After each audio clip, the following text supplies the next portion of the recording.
His acceptance speech was 17 minutes and 45 seconds, all without a teleprompter. What's a teleprompter, Bucci? Not sure. I've never used one before, Steve Levy. Stop. Game 4 of the Western Conference was won by the Golden State Warriors. Live pictures, there's Steph with his son about to be a part of the Western Conference trophy presentation. Our Doris Burke is there, moments away from this moment. It's always held underneath the arena. Of course, the big NBA title out in front on the court with all the pomp and circumstance and confetti, but it's kind of a more intimate moment for the team when they get to celebrate that Western Conference trophy, which the Warriors will now do for the 5th straight season, making their way back as they win 119-117 in overtime. Steph Curry, 47 minutes, 37 points. He put the team on his back. It was not whistled for a personal foul. In 47 minutes, 0 fouls. So again, 5th straight season, NBA Finals for the Warriors. That passes LeBron's Heat and Cavs teams, as well as the Lakers and Celtics in the 80s for the longest streak in the last 50 years in the NBA. Across the NBA, NHL, MLB, and NFL, only the Islanders in the early 80s reached 5 straight over the last half century. So as we wait for the trophy presentation, Steve Levy, Tim Legg.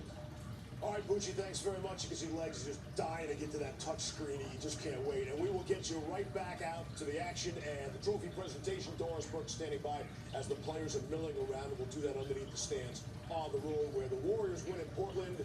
I mean, so impressive by Golden State. They refuse to crack under pressure or under heavy leads, too. Yeah, I mean, this was a night that looked like they just weren't going to have it defensively. Like, Portland got on a roll, and you can't blame Golden State for saying, okay, we'll go home and close it out in 5 because Portland wasn't missing. You're banged up. You're playing 11 guys in the first half. Some guys I had to go and look up who they were, like Jacob Evans. But give them credit, man. They wanted to get this series over with, and they come through once again with an incredible second half. The offensive rebounding down the stretch by some of those lesser players was unbelievable for Golden State. Let's go back. Time to give away some hardware. Doris Burke, take it away. Thank you, Steve. With us tonight, presenting the 2019 Western Conference Championship Trophy, is no stranger to Golden State Warrior fans, a 5-time All-Star, still top 5 in assists and steals, one of the most popular eras, part of the Run TMC, Tim Hardaway.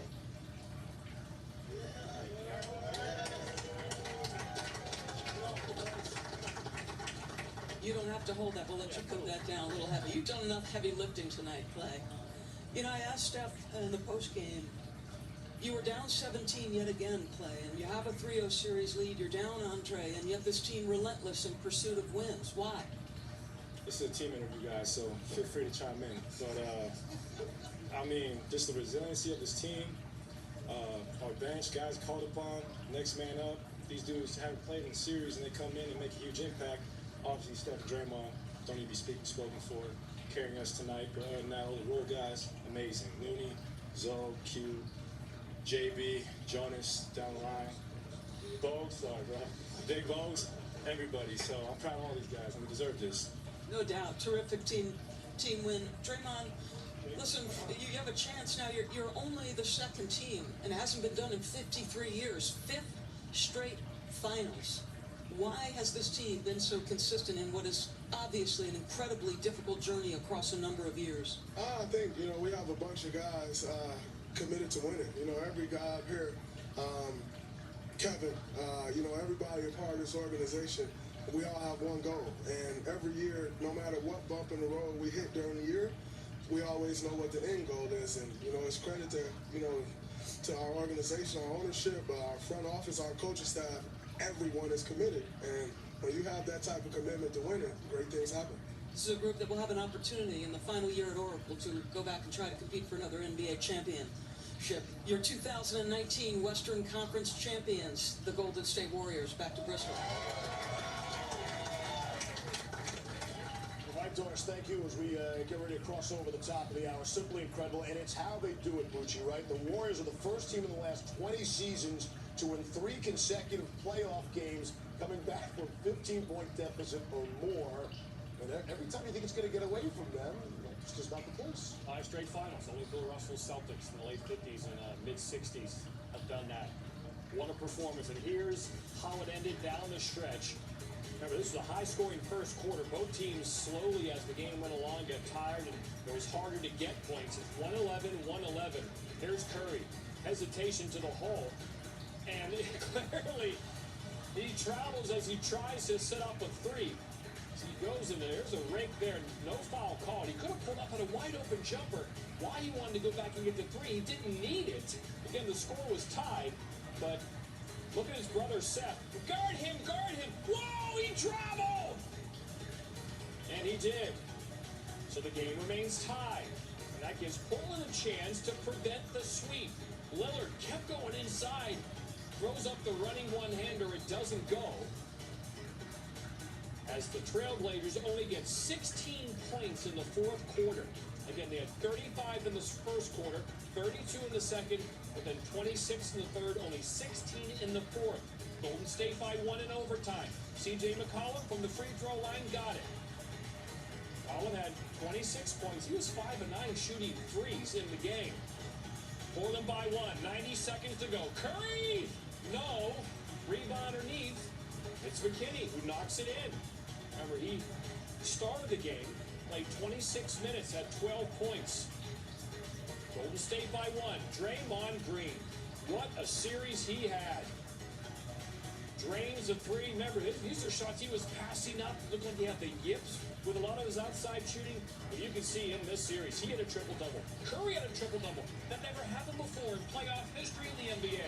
Two teammates with triple-doubles. Curry can't get the game-clinching layup. So here comes Portland. 2 to tie, 3 to lead. Again, Lillard not going to get that call, but the ball is out on Klay Thompson after they looked at it. Grazed off his forearm, so Portland still has a chance. 2 to tie, 3 to win. It'll be Lillard in the corner, but Thompson was all over him. Thompson had just 17 points on 3 of 10 three-point shooting, but of course he plays all that defense for 46 minutes. No one played more minutes than Curry's 47. Again, he was whistled for no personal fouls in the game. Portland just did not attack him enough. So this is Steve Kerr's 5th NBA Finals appearance and his 5th season as head coach. According to Elias, he is just the 3rd coach in the Big Four history to go to 5 championships in their first 5 seasons. You see Toe Blake with those awesome Canadian teams and Paul Brown of the Cleveland Browns. Steven. And Toe Blake makes the show. Back with legs, and you will hear, as you can see, you'll hear from Steve Kerr. We hope to bring you all of the key members of the Warriors that we can. And, of course, we'll hear from Coach Stotts and the Blazers, too. Always, loser sound is always much more interesting than winner sound. To me, watching this game, every possession by Portland down the stretch seems difficult. Everything is hard. Everything looks so much easier for the Warriors. Why are they so special that way, Lex? I think when you look at Golden State and you look at the way that they beat you, there are things that they do that are unique unto themselves. And I think it starts for me with the way that they push the ball on makes or misses and the relentless surge up the floor that they get out of Draymond Green. Stop it right here. Now, this ball goes through the net. Draymond Green is 90 feet from the other end. He's basically the last guy up the floor. There is no way after making a shot you should give up something this easy on the other end. But here's what he recognizes. As he starts to push it, he knows there's going to be no help from this guy on the strong side because you're so worried about Klay Thompson. He also understands that somewhere out here, Steph Curry's coming. Why is that important? Because watch C.J. McCollum. He knows that he's got to leak out here and be ready to match up, and that's a big deal because he doesn't get a bump right here on Bell. And it's all set up by the shooting and Draymond Green making an aware decision that if he pushes it down here, he's going to take these two guys with him, and there's going to be nobody here on the weak side for this drop-off. This is unique unto Draymond Green. There is no other four-man in the league that can push the ball up the floor after a made basket. So that's the first thing. The second thing that's unique to this team, it's Steph Curry's motion. He comes up the right side, and his brother does a pretty good job here. Now, Steph's going to head over to this side of the floor. Look at the amount of running he does in this possession.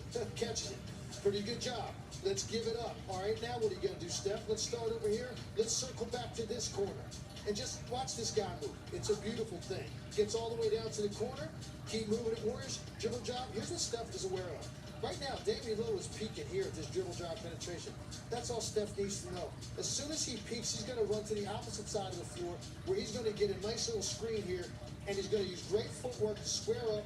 Lillard flies by, one little sidestep, knocks down the three. He crossed the court 4 times in one possession to get a shot. Okay, finally, this is after a missed shot now, and again, Draymond was the last guy up the floor, and he understands if you're going to backpedal in this manner, and he knows he's got a head of steam, he's going to be able to get to the rim. And why is it so important here? Take a look at here. This is Myers Leonard, and this is Kevon Looney. That's who Myers Leonard's supposed to guard, but the fact that Draymond Green pushes it so quickly, Myers Leonard can't switch and get back to Looney. Well, you say, well, why does that matter? Here's why. When Draymond pushes it, you're left with C.J. McCollum trying to block out Looney. So his speed to push up the floor leads to this offensive rebound because Myers Leonard was never able to get back to the paint, identify his man and match up because he's worried about the corner shooter because here comes Draymond Green pushing it right down the throat. So Draymond Green's speed up the floor, the relentlessness, and then Curry's motion. Those are 2 things that no other team in this league has right now. And in the case of Curry, no team in NBA history has had one of those. But that's what makes him so special. And once again, the great second half, Golden State able to utilize those things to erase another deficit and win 3 straight in which they had to come back. I want to ask you about Steph, but let me just hit you with Draymond Green. Has he ever played better basketball?